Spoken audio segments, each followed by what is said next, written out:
Que vous allez bien, que vous avez passé de bonnes vacances et que vous avez eu une bonne rentrée. En ce qui me concerne, le recul que j'ai pu prendre ces derniers mois m'a fait beaucoup de bien. Évidemment, au début, je voulais pas rester silencieux. J'allais me laisser entraîner par cette vague de commentaires et d'accusations me concernant. Puis sur le conseil de mes proches, de ceux qui me connaissent moi, mes qualités et mes défauts, j'ai pris du temps pour réfléchir, ce qui explique pourquoi j'ai mis autant de temps à revenir vers vous. C'est vrai qu'après 5 ans très intenses passés avec la GL et sur les réseaux, je me suis enfermé dans une espèce de bulle virtuelle qui a fait que j'en ai oublié l'essentiel. J'ai découvert que le silence et que la ville en internet a des qualités qui m'ont fait le plus grand bien. J'ai pu passer du temps avec ma famille, qui comme vous le savez peut-être, habite sur un autre continent et que je vois très rarement. Et j'ai pu aussi rencontrer ma copine, avec qui j'ai passé ces derniers mois à emménager et avec qui je vis actuellement. Pour autant, c'est pas parce que j'ai passé ces mois-là en internet que je ne vous ai pas lu. Au contraire, j'ai beaucoup vu ce que vous disiez, ce que vous pensiez et ce que vous attendiez de moi.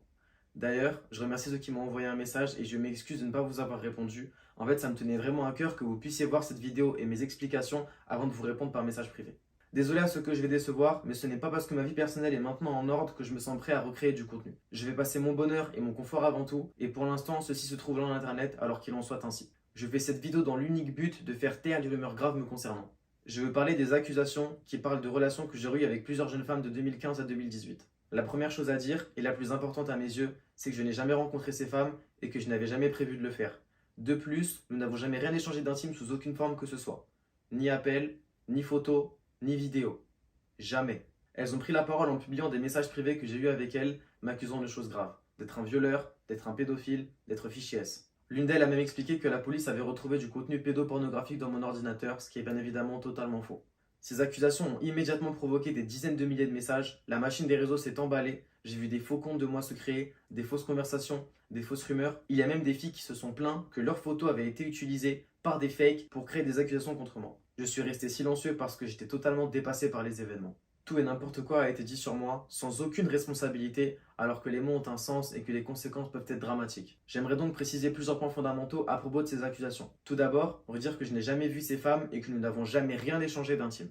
Ensuite, vous dire que j'ai eu une vie sentimentale très loin de ressembler à mes plaisanteries ou aux échanges qui ont pu être révélés sur Twitter. En effet, les femmes que j'ai fréquentées se comptent sur les doigts d'une main et les relations que j'ai eues avec elles ont toujours été très cordiales et respectueuses. C'est vrai qu'une seule d'entre elles l'a été avec une femme mineure, mais ce n'est pas parce que les accusations sortent maintenant que les accusations datent de maintenant. Cette fille de 15 ans, je l'ai rencontrée lorsque j'en avais 18 et que j'étais au lycée. Nous nous aimions, ses parents étaient au courant et ça n'est pas répréhensible. C'est ma vie privée, je n'ai pas à me justifier plus ni en dire davantage. Je ne comprends pas comment l'emballement du groupe peut pousser les gens à mettre des mots aussi graves sur des situations aussi communes. À ceux qui seraient tentés de continuer à dire n'importe quoi, sachez que la loi est claire. Ce n'est ni de la pédophilie, ni du détournement de mineurs. Les mots ont un sens, les mots ont un poids, et les utiliser de façon détournée comme certains de vous l'ont fait, c'est une insulte aux personnes qui en sont réellement victimes. Les conséquences de ces accusations infondées sont graves. Le pire, c'est le harcèlement que mes proches ont subi. La panique qu'ils ont éprouvée en lisant des mots comme viol, pédophilie ou terrorisme sur Twitter. Le harcèlement, les usurpations d'identité, la diffamation, tout ça c'est pénalement condamnable. Même des personnes avec qui je travaillais, censées être proches de moi, ont brisé toutes les règles de mesure et de présomption d'innocence en colportant dans des vidéos des mots graves et lourds de sens. Être accusé de telles choses par des personnes que je n'ai jamais rencontrées, c'est de la diffamation. C'est pire quand aucune preuve n'est avancée, à part des conversations privées volontairement coupées pour modifier la compréhension qu'on en a en jouant sur le contexte ou l'ambiguïté de la situation. Il devient alors impossible de se défendre. Pour autant, je ne veux condamner personne. J'aimerais vous faire comprendre que grâce à cette épreuve que j'ai pu traverser, je mesure moi-même mieux le poids des mots. Pour être précis et éclaircir définitivement toute zone d'ombre, voici les faits qui me sont reprochés. La première femme, qui est née en 2001, m'a publiquement reproché de lui avoir parlé comme un forceur et d'avoir sauvegardé des photos d'elle dans ma galerie sans son consentement via cette conversation qui date de 2018. Premièrement, ma relation avec cette femme a toujours été cordiale et respectueuse, à part pour les moments où elle et moi rigolions, comme c'est le cas ici. Elle a toujours eu un humour assez misandre, et vu que c'était un peu notre running gag à nous, elle incarnait cette femme qui détestait les hommes, excédée par notre comportement, et moi qui incarnais un beauf, vulgaire, sale, qui ignore tous les codes de notre société. Je fais d'ailleurs semblant de me tromper sur son âge. Pour vous prouver que c'était bien un jeu de rôle, regardez la suite de la conversation qu'elle a coupée, la conversation reprend son cours naturellement. Elle me reproche même de ne pas avoir ouvert son Snap, parce que bien évidemment, comme on était amis, et quand je voyais pas ses messages, ça l'embêtait. Je précise au passage que jamais rien d'intime n'a été échangé sur ce Snap. Les seules choses qu'on s'envoyait, c'était des photos de nos têtes avec des filtres marrants. En ce qui concerne les captures d'écran sans son consentement, c'est bien évidemment totalement faux, puisque non seulement vu que c'était des captures d'écran prises sur Snap, on reçoit une notification quand la personne fait une capture d'écran, mais en plus, elle en avait conscience, puisque pour preuve, dans la conversation, elle me demande de lui envoyer certaines de ses captures d'écran en guise de souvenir pour voir si elle avait grossi ou si elle avait changé, je ne me rappelle plus vraiment. La deuxième accusation a été postée par une deuxième femme qui, elle, est née en l'an 2000. Elle m'a publiquement reproché d'être excitée par le viol en postant cette conversation qui date de 2017, donc d'il y a plus de 5 ans. Elle accrope la suite de mes messages, suite dans laquelle je lui dis que le viol ne m'excite ni en vrai, ni même dans ses représentations, telles que le porno, comme c'est le cas ici. J'avais simplement imaginé un scénario malsain pour répondre à sa question. Si je me suis permis une telle liberté de parole il y a 5 ans, c'est parce que j'étais un gamin immature, puéril et mal élevé. De plus, cette fille était ma meilleure amie, nous nous parlions pratiquement tous les jours et nous nous faisions aveuglément confiance. Notre relation s'est ensuite détériorée pour des raisons que je ne citerai pas pour son bien, raisons qui m'ont poussé à couper contact avec elle sans les donner d'explication, comme vous pouvez le voir ici. Avec du recul, je comprends la frustration qu'elle a pu ressentir face à une rupture amicale sans explication, mais ça ne justifie en rien la manipulation des messages qu'elle a fait pour me faire passer pour un violeur aux yeux de tout le monde. Enfin, la troisième accusation provient d'une troisième femme qui, elle aussi, est née en l'an 2000. Elle a posté 7 conversations sur Twitter, conversations qui datent de 2016, donc d'il y a plus de 6 ans. Elle me reproche de l'avoir incité à se lancer dans la pédopornographie. Elle et moi avons très exactement 2 ans et demi d'écart. L'utilisation du mot pédopornographie n'a strictement rien à faire ici. C'est une accusation extrêmement grave et lourde de sens. Elle ne doit pas être utilisée à la légère. Pour vous expliquer un petit peu la nature de notre relation, cette fille, je l'ai rencontrée en 2015. Lorsque je l'ai rencontrée, elle sortait d'une relation, elle était donc célibataire. Nous nous sommes parlé, nous avons entamé un jeu de séduction, puis elle m'a fait comprendre qu'elle n'était pas intéressée. Nous sommes donc restés amis plusieurs années après ça, peut-être 3, 4 ou 5 ans, je ne me rappelle plus tellement c'était long. Pendant ces années d'amitié, elle et moi parlions beaucoup par message. Il est donc normal que parmi ces échanges, parfois, elle ou moi faisions des blagues. Il est vrai qu'il m'arrive d'avoir un humour noir, parfois décalé, mais à l'époque elle savait faire la part des choses. Pour preuve, dans la conversation qu'elle a postée sur Twitter, elle a volontairement coupé ses messages. Messages dans lesquels elle est morte de rire. J'ai encore la conversation, alors la voici ici. Regardez d'ailleurs la vitesse à laquelle je change de sujet. Ce n'était pas un sujet sur lequel j'avais envie de m'attarder. J'ai simplement fait une blague, elle a rigolé, puis je suis immédiatement passé à autre chose. À l'époque, elle savait faire la part des choses entre ce qui était de l'humour et ce qui était sérieux. Elle le sait encore aujourd'hui, mais elle fait simplement semblant de ne pas comprendre pour pouvoir m'accuser de ça sur internet.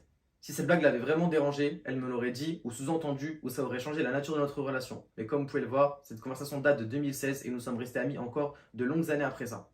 Les explications détaillées maintenant finies, cette expérience m'a fait aller encore plus loin dans ma réflexion de ce que je fais sur internet depuis mes débuts. J'y pense depuis un moment, ceux qui m'écoutent et me suivent depuis longtemps le savent, je ne fais plus certaines blagues que je faisais à mes débuts. J'ai évolué parce que je sentais que je ne maîtrisais pas les conséquences de mon humour. Je pensais qu'on pouvait rire de tout, avec tout le monde, et je me trompais. Ce que je prenais il y a plusieurs années comme des sujets d'humour n'en étaient pas. J'ai compris qu'il y a réellement des personnes qui sont homophobes, pédophiles et racistes, et qu'en rigolant sur ce genre de sujet, je participais à la banalisation de ces actes, voire à la stigmatisation envers les minorités ou les personnes qui sont victimes de ces comportements dangereux. Je faisais égoïstement rire mes abonnés au détriment des autres, c'était égoïste et méchant. Je tiens donc à dire à celles et ceux que j'ai pu blesser que j'en suis désolé. Je veux également dire à ces jeunes femmes que si jamais j'ai pu leur causer de la peine en faisant certaines blagues par message ou en me montrant ambigu, que j'en suis désolé. Par le passé, j'ai pu me montrer stigmatisant dans mes échanges privés comme mes échanges publics. Je m'en suis rendu compte, je l'ai modifié, mais ça n'a pas empêché que certaines choses me rattrapent aujourd'hui. Cependant, mes streams, tweets et vidéos prouvent qu'il y a réellement eu une évolution dans mon comportement puisque toutes les accusations qui me tombent dessus datent d'il y a plus de 4 ans. Je fais cette petite précision puisque j'ai été comparé à des créateurs de contenu qui ont par le passé utilisé leur influence pour obtenir des faveurs souvent sexuelles auprès de femmes, voire jeunes femmes. J'aimerais expliquer encore ma situation est totalement différente. Tout d'abord, les 3 accusations auxquelles je fais face datent d'il y a 6 ans, 5 ans et 4 ans. Pour information, il y a 4 ans, je n'avais même pas lancé mon premier stream, je n'avais même pas posté ma première photo, je n'ai pas posté ma première vidéo, ni mon premier TikTok. J'étais inconnu et anonyme sur internet. Il n'a donc jamais été question d'influence. De plus, je n'ai jamais demandé de faveur intime à ces femmes, jamais demandé de photos, jamais demandé de vidéos, jamais demandé d'appels. Jamais. Je parlais à ces jeunes femmes pour une seule et unique raison. Elle et moi entretenions des relations amicales, voire ambiguës, mais ce n'est jamais allé plus loin que ça. Attention, je ne suis pas en train de vous dire que ces filles mineures sont les seules à qui j'ai pu parler par le passé. Il y en a eu d'autres, mais ce sont des histoires tout aussi vieilles et notre écart d'âge était tout aussi négligeable. J'avais la majorité où je venais à peine de la dépasser. En grandissant, en évoluant, il est normal que le regard que je pose sur les femmes évolue lui aussi naturellement en m'orientant vers des femmes de plus en plus âgées à mesure que je devenais moi-même de plus en plus âgé. Preuve encore une fois que sur les 5 femmes que j'ai fréquentées depuis le début de ma vie, seule la première était mineure. Toutes celles qui ont suivi étaient majeures.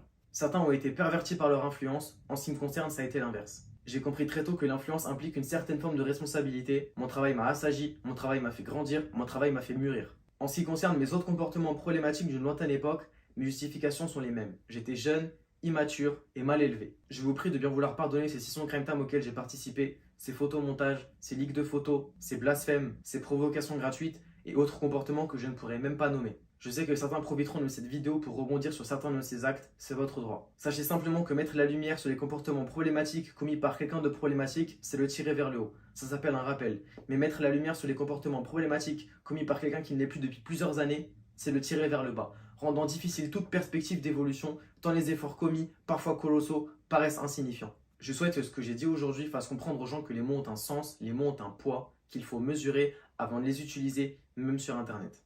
Au revoir.